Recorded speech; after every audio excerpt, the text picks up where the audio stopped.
Good afternoon, everyone. Thank you so much for coming. Thank you for those that made time in their schedules, their busy either student schedules, work schedules to be here. Today, our webinar with the Sports Strata team is going to be on exploring careers in sport and performance psychology. My name is Amanda Fazio. A lot of the athletes in our team here that we work with call me Faz, and I'm a certified mental performance coach, or a CMPC, through ASP. And I'm going to let our amazing team members introduce themselves here in a minute. But just wanted to kind of give a little bit of an overview of what we'll be going through today, because we do get so many inquiries from young professionals and students, grad students, undergrads, PhD students, people interested in the field. And we just felt like having an open conversation and answering questions regarding, what are the kind of best ways to go about breaking into the field, marketing yourself in the field, but also hearing from our personal experiences, because you're going to hear every single person on this panel has a different way that they've gotten into their chair right now, which is kind of the best part, in my opinion. So our hope is not to provide this right versus wrong way of getting into the field, or, starting your career in sport and performance psychology, but rather just to give a really good broad scope of all the different ways that you can get here. And then we'll, of course, have some Q&A at the end. So throughout the webinar, there is a Q&A feature. You can also use the chat. Q&A also allows you to put something in there anonymously. So if you want to just ask a question, we will try to get to so many, and as many as we can, and we'll pause towards the end to make sure we get to that. And you can ask one to a specific panelist as well. Just note that in your question.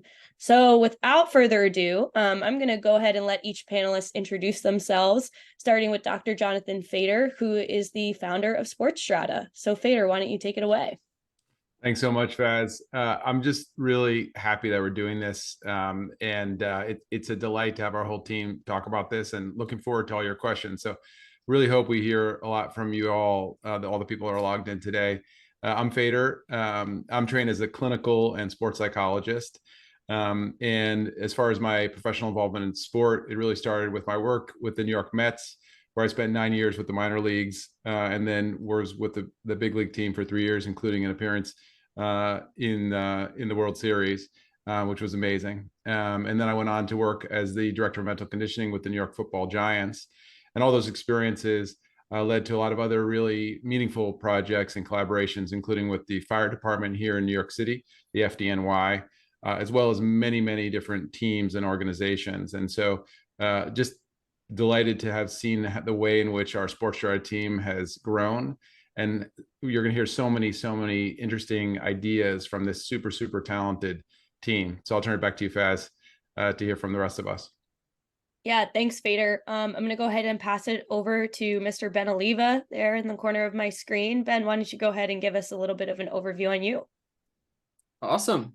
Thanks, Faz and Fader, for putting this on. My name's Ben Oliva. I've been kind of Fader's second in command at Sports Strata since 2017.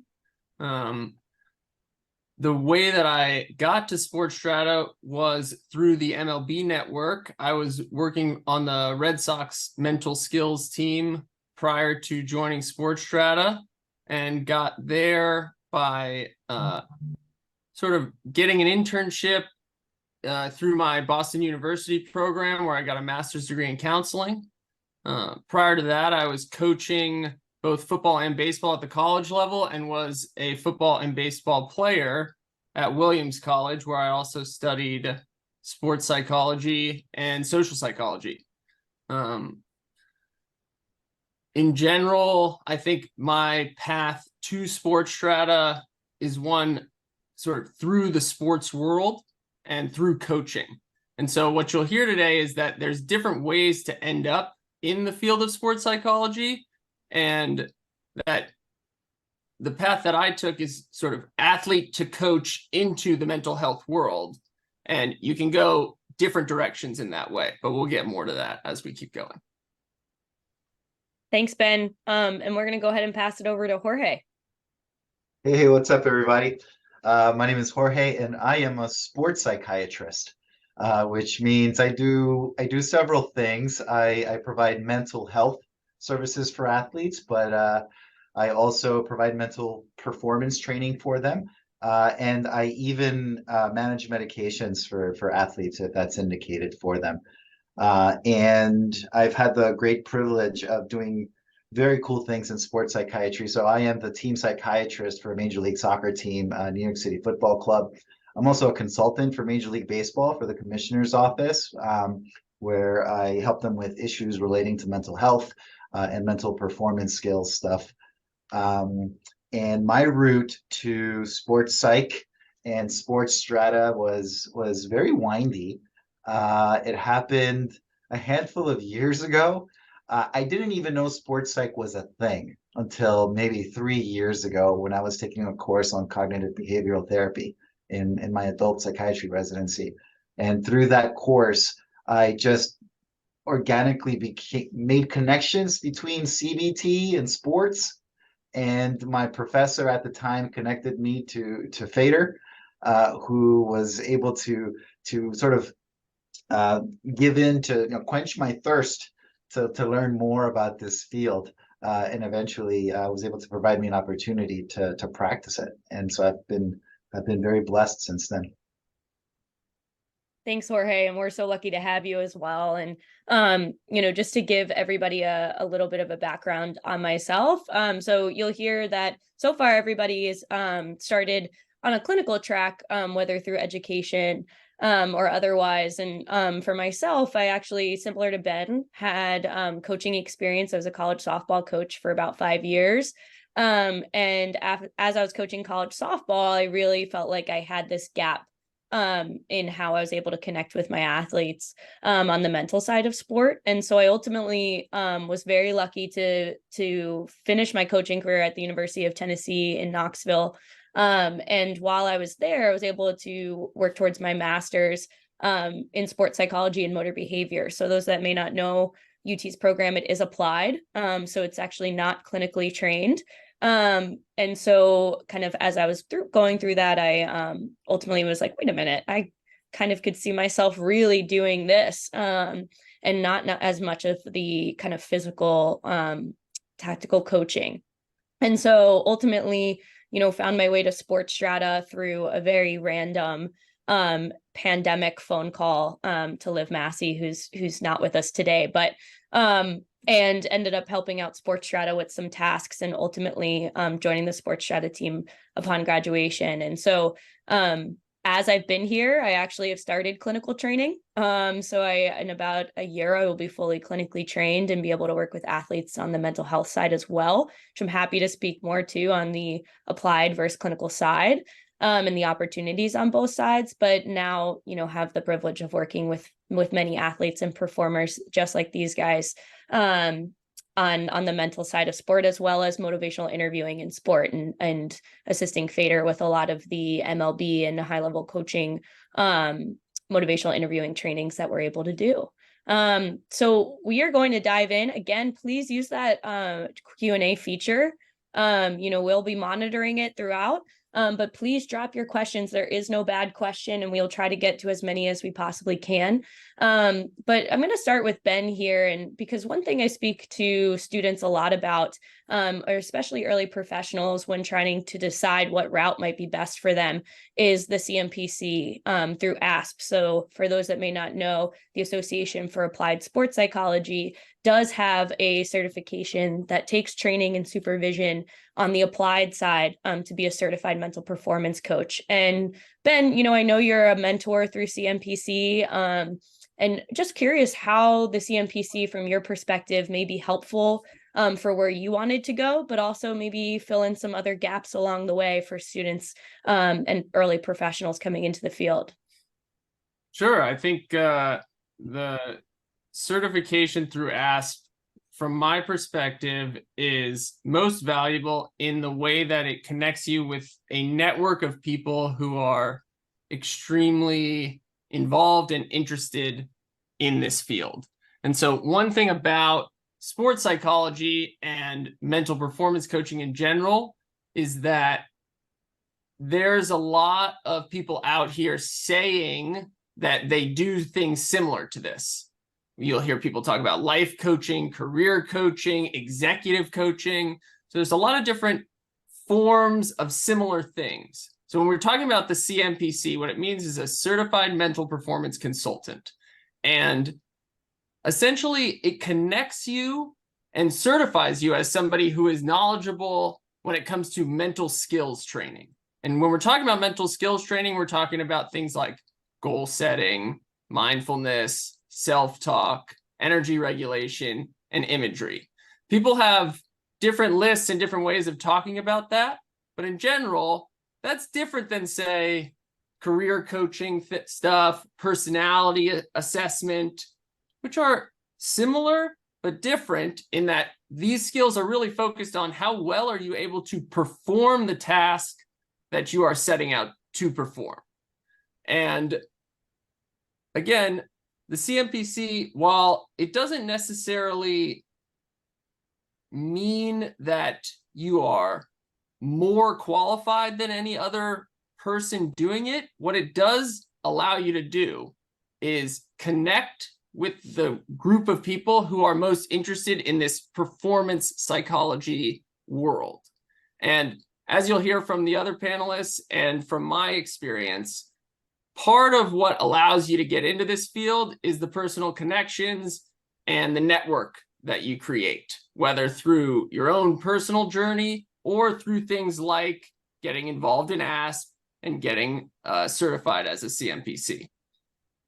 Thanks, Ben. Yeah, and we're coming off the ASP conference here that occurred, I believe, just last week. So kind of fresh on people's minds. And also, I'm sure a lot of CMPC discussions going on there and some networking done there.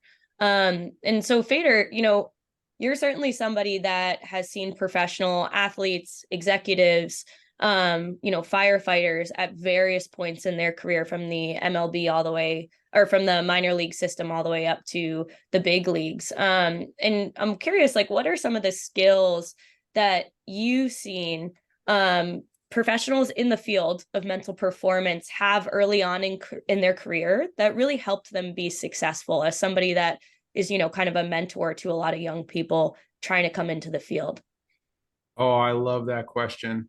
I love that question so much. And my excitement is brewing so much about that. I feel like I'm a mini TED talk brewing in my head right here because of everything that Ben said and Jorge said and you said.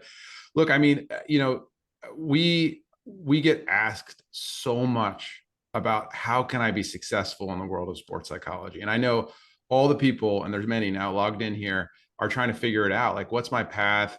How do I succeed? How do I realize my talents? And I know that's on everybody's minds. And I just wanted to speak to that a minute to say that I have a favorite quote. One of my favorite quotes is by Albert Einstein, who said at one point, we act as though comfort and luxury are the most important things, but all we really need in life is something to be enthusiastic about. And I found that in my own life, and in the lives that you're asking about, Faz, of people who have succeeded, they just develop a deep enthusiasm for something. And so, one of the things I think about, I get it. Everybody wants to know, how do I do pet lep? And, you want to know this, imagery and these things that we're proficient at. And you also want to know, okay, how do I make these connections? But, the advice I got early on in life is if you want to be interesting, be interested. And, so I think the first thing to ask yourself is what am I really most enthusiastic about this field? What is it that really gets me energized? Because for me, the strangest things brought me to sports psychology. The fact that I speak fluent Spanish brought me to sports psychology, right? So that's not a thing that you'd read about or you went to a career fair on. No one really tells you that, but it did really open a lot of doors for me. And I was enthusiastic about bicultural experience and about learning a language, right? So for me, I think that what really the questions that people can ask themselves are, what am I enthusiastic about within this field? And how do I really deepen my knowledge for that thing? So I develop a specialty or an area within this. Most of the people listening have played a sport or connected to a sport. So that's one area, like one vertical to be like, oh, okay, I played volleyball or whatever it is. I'm a lacrosse player. So like getting really deep on that is one thing, but it can be really anything that you're enthusiastic about. And the other thing I think about that people are successful about is that they actually use mental conditioning for themselves. Like, are you really mentally conditioning yourself to the fullest extent possible, right? What is your internal self-belief system? Have you cleaned it up, right?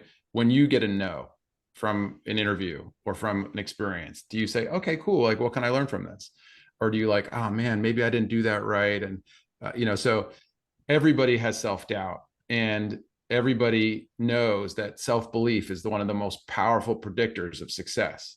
And so what are you doing day by day for your own self-belief in this field? Like, how do you do that? Do you talk to your own coach? Do you talk to your mom? Like, what are you doing? Who do you have in your life that's going to lift you up? And who are you surrounding yourself? And how are you doing that day by day? For me, it's really about relationships. And the thing that's necessary to build more relationships is to have a real solid core of how you view yourself, not like a, cocky, arrogant way, because I think that actually does help some people succeed, but it kind of ruins your life and those around you. But like a deep belief in yourself and a deep love of yourself. So I know those aren't traditional skills, but that's definitely what's helped me, right? Is to really know, like, what am I passionate about for real? And how do I act every day in the service of that passion? And how do I build true, authentic relationships with people and connect to them and be interested in them and generous with them? Those are the people definitely in these little Zoom boxes I'm looking at fulfill all those things. And that's what I've seen to help people be successful. Thanks, Vader. And, that I find that so valuable, because I think what you're saying there is, there's going to be so many things to be overwhelmed with in this field, and so many directions to go. And it can feel like you have to, be able to specialize in a million different things. And people are really good at, telling you about what they specialize in as well. But it's actually more valuable to have like a central passion, or, be good at 1, 2, 3 things. You don't need 10 things, right? Because I think a lot of times we sit in the room with athletes and, we're not throwing the whole toolkit at them. We're really just at its core, we're listening and being with them in a way that no one else is in their life. And so, I really value that. For you, it's relationships, and, for everyone in this room, that might be a certain part of it, but there's certain things that Ben does that I might not have that specialty in or that knowledge in. And same thing with Jorge. And so I think that's what makes the field a really cool place to be in right now. Yeah, I agree. I can't stop myself from saying one quick thing, Faz. You're good. I can't stop myself, which is, the other thing that everybody in this room shares is that we're not afraid to take risks. People in this room take risks and they put themselves out there. Like I asked people when I was, running the minor league system for the Mets, and I had to recruit people, and I would always ask them, do you speak Spanish? Because, that was a necessary skill. And it was interesting because, some people I would think would overpromise. I'd be like, they would say, I speak Spanish. Then I would ask them, oh, sí, habla español, vamos a hablar un poquito, a ver cómo. And then they would be like, and then there's other people that actually spoke Spanish, but when you ask them, they'd be like, no, I don't really speak. But then when you would, try a little bit with them, they had a pretty good command, good enough to like start a conversation. So I think it's also about, playing up your strengths, and about when someone asks you, could you do this? Unless you absolutely don't have the skill and it would be false promising, say, I can try, like, let me do it. Like, give me a shot at it. Right. And that everybody in this room, no one walks into a big league clubhouse. No one walks into an NCAA team feeling like 100%, I got this, right? Like there's if they tell you that, they're lying, right? Everybody walks into their first sports psych thing feeling like, oh God. And if they don't, then there's probably something they should talk to someone about, right? Everybody feels a little sense of like, oh, activation, right? And so I think just, you should feel nervous. You should feel activation. If you're not feeling activation in your life, you're not putting yourself out there enough and challenging yourself in whatever it is that you're trying to achieve. Thanks, Vader. Well, we'll leave space for that. That was pretty valuable. But to jump over to Jorge, obviously, Jorge, you've had a really unique journey, whether it be over the last few years or, just in terms of your medical and professional career as a whole. How have you been able to grow in performance knowledge and that knowledge you possess while also creating opportunities in the field of sport and performance for yourself? Yeah, good question, Faz. I want to remind myself of this question every year going forward because it's so important to ask yourself this. And I would say, you know, your question reminds me of that Under Armour motto, to stay hungry and humble as an approach to sport or whatever endeavor in your life. I'd advocate that because, when I learned about this field, I immediately felt hungry to learn more about it. YouTube, books, people already in the field, and to this day, I remain hungry. I want to learn more and more and more. I have this crazy fire in my belly.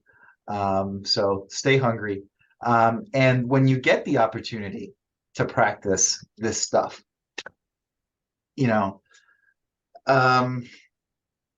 stay hungry in the sense that you're curious about the person in front of you. Not just them as an athlete, but as a person, and remaining curious and how to connect those two parts of their lives, because it's really telling and it'll be very helpful in your work together. And then I guess the other part is how to stay humble, right? Humble in terms of when you're pursuing this massive knowledge to get better at what you're trying to do. Stay humble in that there's more to be learned out there, and I don't know everything, and these are my current limits of knowledge and skill. And so let me ask for help for people who are beyond that limit. Continue to stay humble in that way, and continue to stay humble in when you get to do this, when you have an athlete in front of you that you don't know this person in front of you. Maybe you think you do, but they're a complex, dynamic being, and you're not an authority on who they are and what they're capable of doing. They are, and so staying humble in that sense will just facilitate the work enormously. Dang, Jorge, I think we have to clip that and send it to Under Armour. Get you out there on a billboard or something. No, I think the humility that you're speaking to is, once you get into the room with somebody, even Jonathan Fader, I truly believe, is humbled in the room with people sometimes, and feels imposter syndrome, just like we kind of all do. And there's always something to learn. There's always something to grasp, and to stay hungry with. And, kind of shifting a little bit to this idea of, once you finish, we have a lot of graduate students on the call. We have a lot of early professionals, PhD students. And as, we finish graduate training and are seeking opportunities to try to gain experience, what can we do to get a foot in the door? And Ben, I know, you're one that has kind of been in multiple areas of sport and performance, especially after grad school. What are your thoughts on that as far as what can young people and early professionals be doing to get their foot in the door in the field? Yeah, I think that's one of the hardest parts of this field is figuring out how to get a little bit of momentum and experience.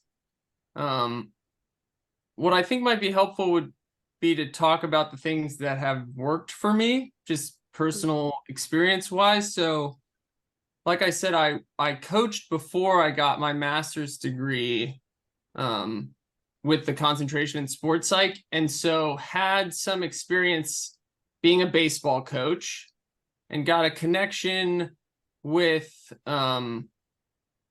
the head of the behavioral health department at the Red Sox, who asked me if I was willing to be a part-time intern with their group on top of already doing all the schooling. of course, I'm like, okay, yeah, this sounds really cool. Ended up sort of focused on getting coffees for the group and doing all the background. They had to put highlight reels together, and so I'm clipping videos and adding music to them. I didn't know anything about how to do this, and so that's the first internship. And then because of a connection there, I ended up getting connected with Fader, and he can tell you the day I interviewed with him, came in suit and tie, talking about like kind of like Jorge, but more even so. You know what I mean? Oh, yeah, like a jacket, buttoned up, real buttoned up. Didn't know, and started talking about my biggest interest, which is attentional control, and the way that focusing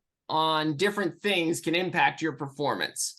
And so Fader and I kind of connected over just nerding out about some sports psych topics. And then from there, had a connection through another coach that ended up getting us connected with the Fordham University Athletic Department, the NYU University Athletic Department, and Baylor University. And so because of my background in sports as a coach, was able to connect with the coaches there and ended up working in the Division I space of football, basketball for a while.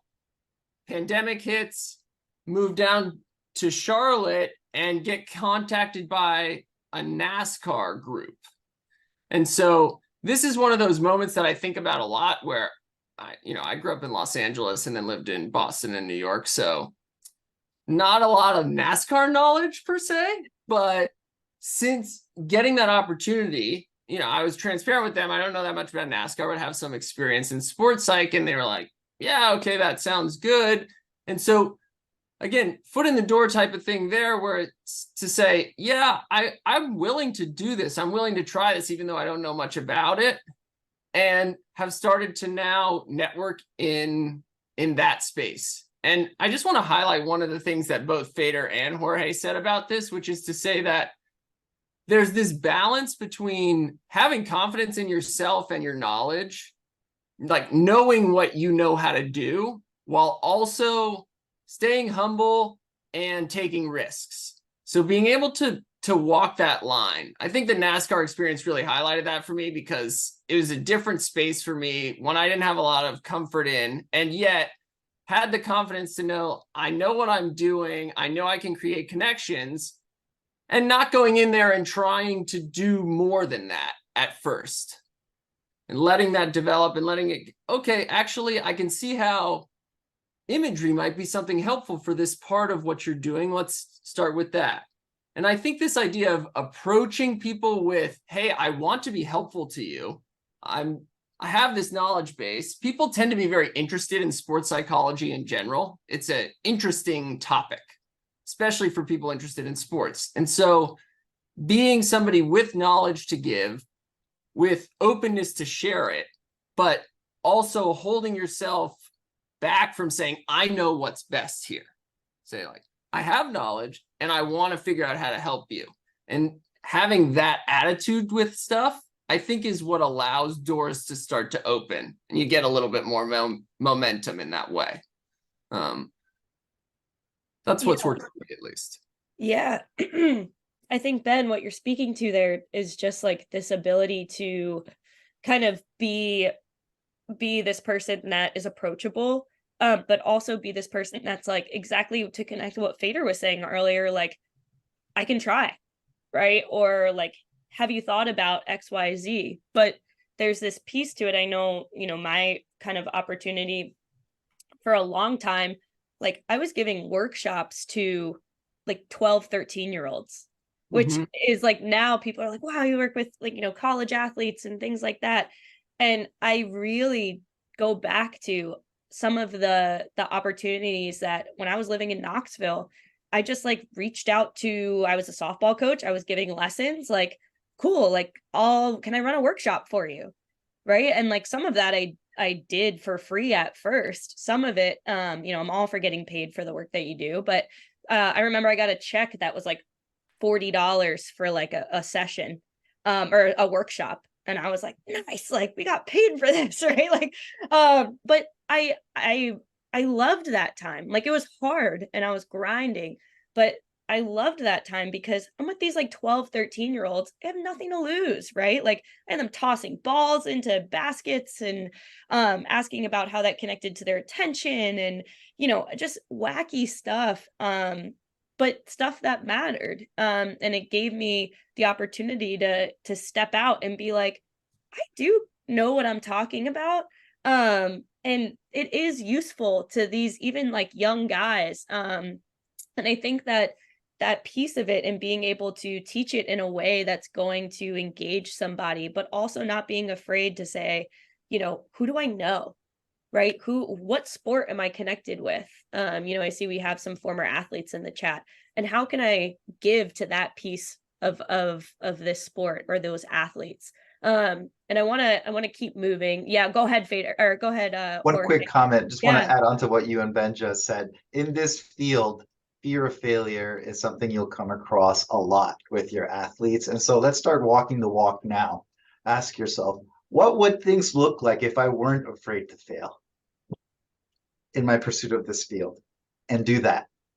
Yeah, I agree with what Jorge's saying. I mean, the other thing that comes up in the hearing you talk, Faz, about your experience too, and what Ben was saying is the other, I think, thing that our team does well is when we meet with people, because we do a lot of meetings with, we're doing work with the New York City Ballet, we're doing work with a lot of different sports teams. We do work with first responder groups. And one of the things that we really focus on in our conversations is not telling them as much at first, especially at what we think or how great we are, or what we're going to do for them. I think, excellent people in this field develop a deep understanding of the person or the organization they're working with. And so I think one of the things that helps people stand apart when they're trying to meet with Sports Strata, when we're talking with people about considering bringing them on board to our team, is that they already demonstrate a deep understanding of us, and they ask really great questions about us. And so I think that's one thing to just think about. Like, when you're in these meetings, are you really asking great questions of the people that you're talking to, right? Are you asking about their value system and about how they think about things? One of the questions I always ask people are like, how can we be most helpful to you? What are the areas that you think, there's room for improvement in within this organization, right? People really appreciate that level of thoughtfulness and the ability to show, and this is a motivational interviewing skill, to demonstrate a deep understanding back, not just ask the question, but to frame it back to them on a deep level. That definitely puts people apart, especially people who are just starting in the field. And certainly the people on this call at Sports Strata have that ability. Yeah, and I think that's so valuable, Fader, and it kind of gets to the next thing I wanted to ask about, which is, we talk a lot about being evidence-based, right, and what that means, and how we are evidence-based in our practice and how that strengthens it. And I'm wondering if it's even possible to summarize, right, how we can convey evidence-based information, or why that's so important, whether it be in the performance space or in the clinical space. If you could give an elevator pitch on what that might be, and why it would be important for people, even on this call, to keep in mind as they continue to move forward.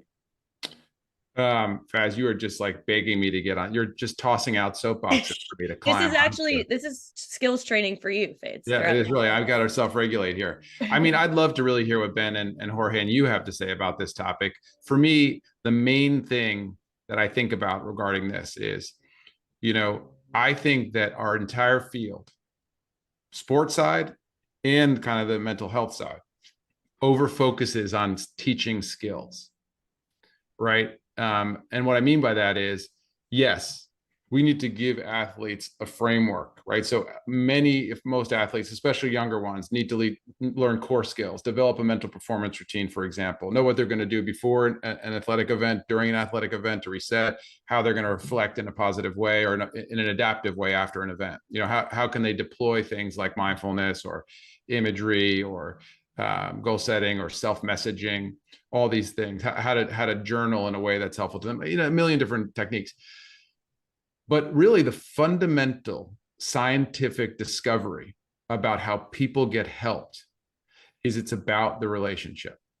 And so it doesn't matter if you consider yourself a mental skills coach or you consider yourself a therapist, where the real juice is, where the real power and ROI on any kind of relationship where you're helping another person is, how deeply are you connected?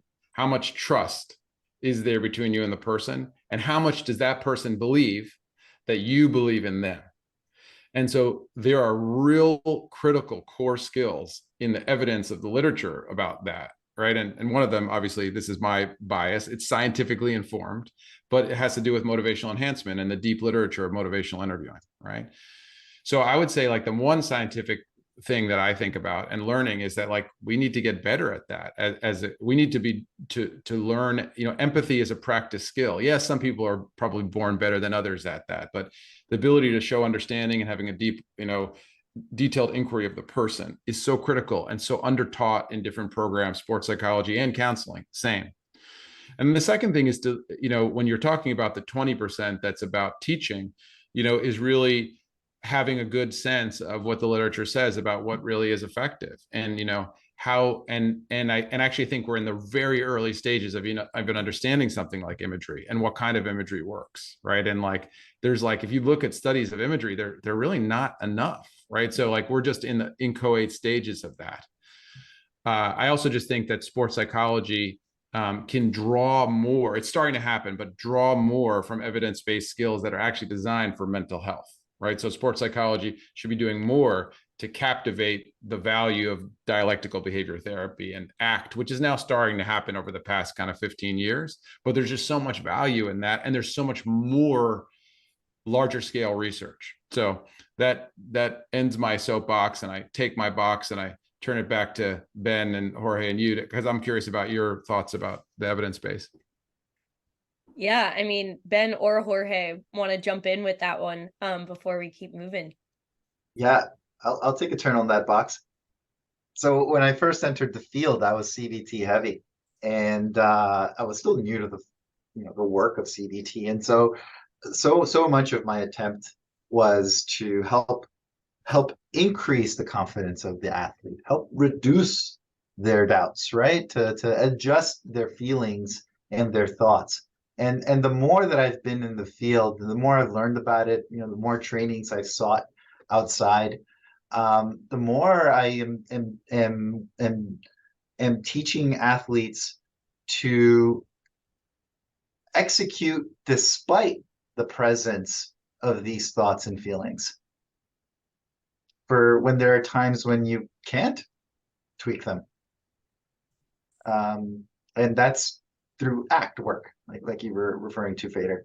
And so I think there's a humility to our field that as a group that we don't know everything yet, and we need to continue to do more research and test these things out. Yeah, the only thing I'll add to what these guys are saying is this idea that Fader brought up earlier, which is, I think, one of the most helpful things to do as somebody working in this field is to practice using skills and performing under pressure yourself. And so when it comes to this idea of evidence-based practice, to me, what that means is there's been research that shows that it repeatedly helps a good amount of people, a noticeable amount. And so that's helpful to know what that is true for, as long as you can then present it in that way. The other piece that's really helpful about that is to know personally, how have I used these skills and what has helped me? And so when I think about this idea of what does it mean to be an evidence-based practitioner, it means I didn't just read something in a book and now I'm telling you. Wasn't just taught it in class. I've personally had some experience trying to use it and trying to help people with it, and I've seen that it works. And so there's a really important piece of that, especially considering what we talked about earlier with the idea that there's life coaches and people doing this that are saying that they are going to help you, but just because they think that. as opposed to the idea that what we're trying to do is both have experience with that and be grounded in academic research and the literature there. So finding that balance there, I think, is really important, on top of what these guys are saying about not getting too overly focused on those skills. Yeah. Sorry, I was just going to say one thing. Yeah, there's a couple questions about this idea of counseling versus I was just going to get to CMPC. that. Yeah. And it's a really important distinction, right? The CMPC that I talked about earlier, the Certified Mental Performance Consultant through ASP, is a certification. And so essentially what it means is this accreditation body or this group of people is willing to say that I have a certain group of skills and knowledge. They'll back me up on that. But it doesn't do anything in terms of what you are technically allowed to practice or do. A counseling license or a social work license or a psychology license is something that allows you to legally practice mental health work. And so, again, connected to this idea of foot in the door, at least for me, getting that counseling license, which Faz is now working towards, and understand that we're coming from a certain angle on this. We both work in a mental health practice, but has allowed me to do a lot more work. People are looking for licensed professionals oftentimes, and the certification is not, in fact, a license. So if you want to do the one-on-one work, a license as a mental health professional is extremely important. For more of the group work, it's less often required, but is still an advantage. And again, I take it for what it is. I'm quite biased in this way because of my path, but I do believe that that ability to be licensed to treat clinical mental health issues allows you to be a more complete provider for people. Yeah, just to say something on that, look, I mean, my view is, your job, to going back to also what Jorge is saying, and thanks, Ben, because I think you painted the picture really clearly, but your job is to make yourself interesting and wanted to different people in this field, like to create a sense that you have something to offer. And so one of the ways you can definitely do that is by getting a clinical license, right? Because that is very valuable in a lot of different scenarios. But there are other ways. I'm just thinking of people who were at Sports Strata and have gone on to do other things, right? So Hannah Huseman doesn't have a clinical license, now has a World Series ring. Jeremy Ron has a clinical license, now with the Flyers and doing some work with the Wizards as well, has a clinical license, but for a lot of that work, totally unnecessary. My favorite story about this is I was working with a major league, a sports team, and I started to explain to them, this is when I had the CC ASP credential myself. Yeah, that's what it was before it was CMPC. And I was like talking about it, and no one knew what it was. And so that, like, I was like, I worked all this time, you guys don't know what this is? Now that's changed, right? But my point is that a lot of times, unless it's in specific settings, people don't care about the degree that you have. There's so many degrees. I mean, there's more letters on this Zoom call than there are in the alphabet somehow, right? Like, people care about what you could offer and who you are, right? That's what people care about. And that's much more of like what we were talking about before. They care about people who are confident, but not arrogant.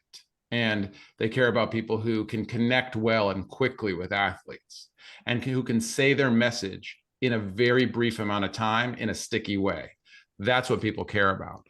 And so there are exceptions to that, right? You cannot be an EAP, an employee assistance person, for a sports team without a clinical degree. Just can't, right? You can't handle both the mental health side and the sports psychology side unless you have a license. Just the way it is, right? But that doesn't matter. If your interest is like doing just the mental conditioning part, that, and you're really good at that, develop that, right? And yes, I do think it helps to have that credential now, the CMPC.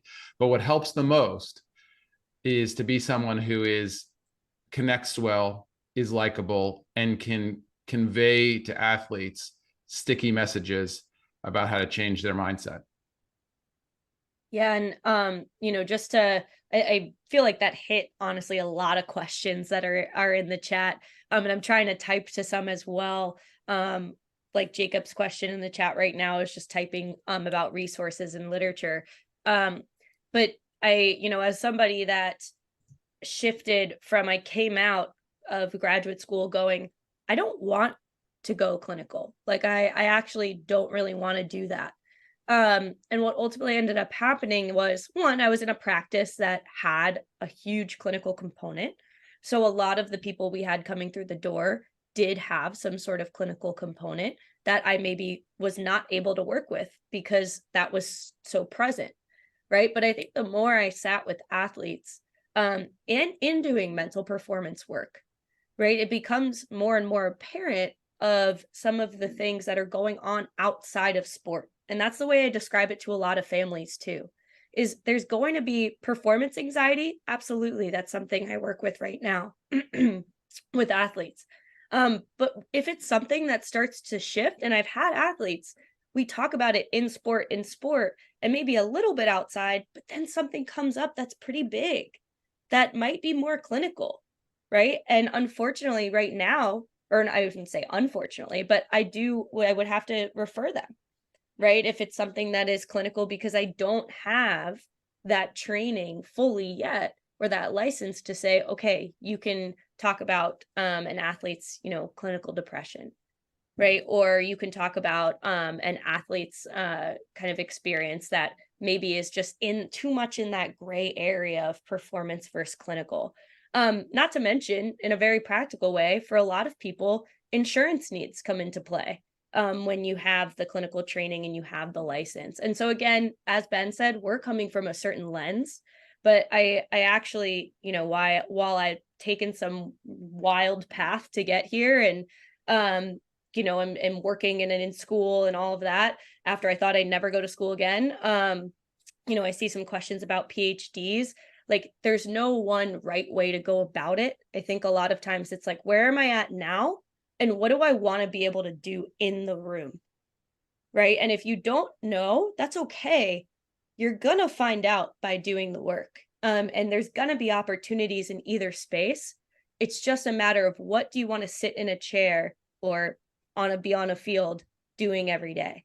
And with that, I feel like we're hitting a lot of these questions. And so I want to be respectful of everyone's time, especially I know people are running off to clients, classes, everything else at 1:00. But I would love to hear from each of you a really short, quick piece. Sorry, Fader, short, quick piece of, if you could go back to, we could just have Jonathan Fader on here probably for this whole team for multiple hours talking about this stuff, because we love it so much. But if you could go back and give your younger self, just any piece of wisdom, what might that be, right? Or if there's something that you have that's lingering that you just hadn't said yet, what might that be? And can you share it with the group? Anybody is welcome to jump in first. Go ahead, Ben. I think the advice I would give myself would be to be more open to different perspectives in the field. So at the beginning of my career, or of my path in sports psychology, I was trying to figure out exactly what I was going to do and what my specialty was. And while I do think that is valuable, I think as I've grown, I've gotten more interested in learning about different perspectives in the mental health world, in the sports psychology world, and not needing to determine which group am I a part of. Am I a CBT person, or am I a sports psych, no mental health person? Like, to try to be more flexible and open about what am I interested in, and how do each of these areas help me understand the work that I'm doing. Thanks, Ben. Jorge? Yeah, I would tell myself to go get therapy. Earlier in my life, I think it would have been helpful for my personal life to have gotten therapy earlier.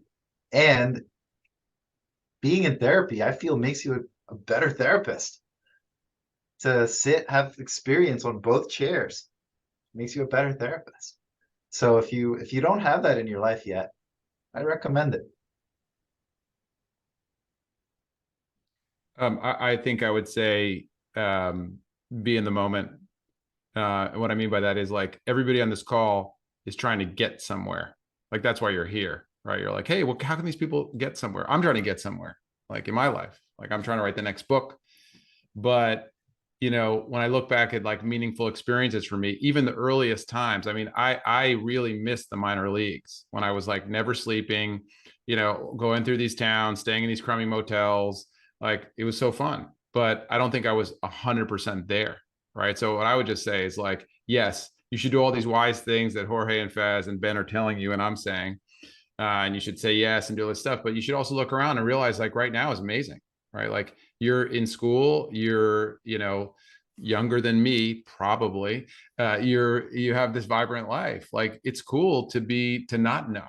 It's cool to just be in this place. It feels uncomfortable, but there's something so valuable about realizing like where you are is an amazing space. Yeah, maybe you're not in the dream job in the MLB or whatever it is you want to do, but like there's so many amazing things about where you are. And I think the more you can do that, the more you can do all the other things that we're saying. And honestly, just the more satisfied you're going to be in your life. Thank you all. And I think, you know, just to add a short nugget, I would probably tell younger me to chill out. Because I know that's a hard thing to say, but younger me was like, I'm never gonna get this, or I gotta get here, or I gotta be doing this, I have to have this figured out. And it is a little cliche, but I think now I've taken the approach of like, I never thought I'd be in another master's program while working and seeing athletes and doing mint training and stuff like that. I could have never imagined it. But that's where I'm at, right? And just like everybody might be coming from a different perspective, like where you're at right now, if you're showing up and you have the, like Fader was talking to earlier, you have that passion and you have that thing fueling you, that is enough, right? It's going to get you somewhere. And it might not be where you expected, it might not be where you're going to be forever, but you're sharing your skill and you're sharing your passion with others. And I know some people it's like, but I'm still anxious about it. Absolutely, there's going to be times you still are, but I hope that if anything we brought today is a sense that there's about 1 million different ways here, and there's about 1 million different more that you probably would find from talking to other professionals. And so we're grateful for everybody's time. We are recording this, as I'm sure you see, so we will be circulating it. So if you want to share it with somebody, if you liked what you heard today, let us know. If we didn't get to something, let us know. Right? My email is the best way to reach us. And, you know, we'll try to field as many questions as we can on the side or get a blog post going up on our site, something that can just be a helpful tool as we try to collect these resources for you all.